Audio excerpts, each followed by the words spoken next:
पश्चिमी मीडिया ने दावा किया कि नेटो की सदस्यता के लिए तुर्की और फिनलैंड को अपना समर्थन दे सकता है, लेकिन उसने स्वीडन को समर्थन देने की हामी नहीं भरी है। पिछले साल मई में फिनलैंड और स्वीडन ने नेटो में शामिल होने के लिए आवेदन किया था, लेकिन तुर्की के वीटो ने इन देशों का रास्ता रोक दिया था। तुर्की का आरोप था कि फिनलैंड और स्वीडन उसके देश में आतंक फैलाने वाले कुर्द लड़ाकों को पनाह देते हैं। इसके अलावा इन दोनों ने तुर्की को हथियार देने पर बैन भी लगा रखा है।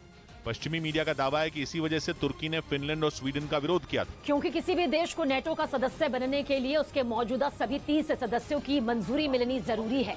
और इसी नियम का फायदा उठाते हुए तुर्की ने स्वीडन और फिनलैंड के नेटो में शामिल होने के मंसूबे पर पानी फेर दिया था। लेकिन अब पश्चिमी मीडिया का कहना है कि तुर्की फिनलैंड को अपना समर्थन दे सकता है, जिसका सीधा मतलब यह है कि फिनलैंड का नेटो में शामिल होने का रास्ता पूरी तरह से साफ हो चुका है। लेकिन पश्चिमी मीडिया का दावा है कि तुर्की स्वीडन पर नरमी बरतने के मूड में नहीं है, जबकि तुर्की को मनाने के लिए स्वीडन ने उसकी सारी शर्तें मान ली थी। यहां तक कि उसने कुछ कुर्द लड़ाकों को भी उसे सौंप दिया था।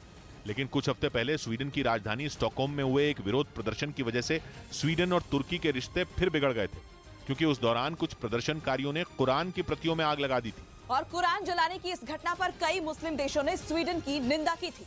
लेकिन इसका जवाब देते हुए तुर्की के समर्थकों ने स्वीडन के राष्ट्रीय ध्वज को ही जला दिया था, जिससे दोनों देशों के बीच न सिर्फ तनाव बना हुआ है, बल्कि अब तुर्की नेटो में स्वीडन के शामिल होने की राह का रोड़ा बन चुका है।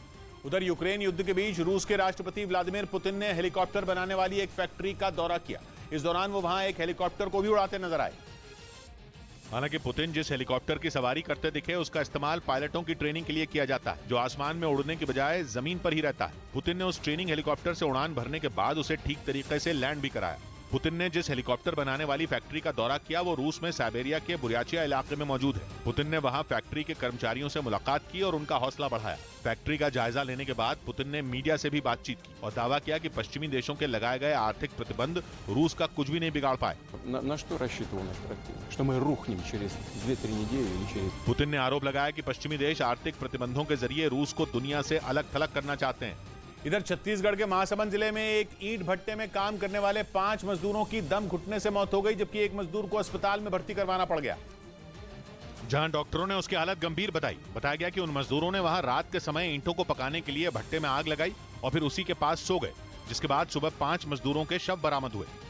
मोड़ के आगे मोड़ बहुत, मोड़ के आगे मोड़ बहुत, रही उम्र भर दौड़ बहुत। सौभाग्य की एक बात कही प्रदीप ने, अंतिम सहमति कुर्सी पर रहा सफल, गठजोड़ बहुत। मिलते हैं कल, घड़ी जब इशारा करेगी 9 बजे रात का, वक्त फिर होगा सौभाग्य की एक बात का। नमस्कार।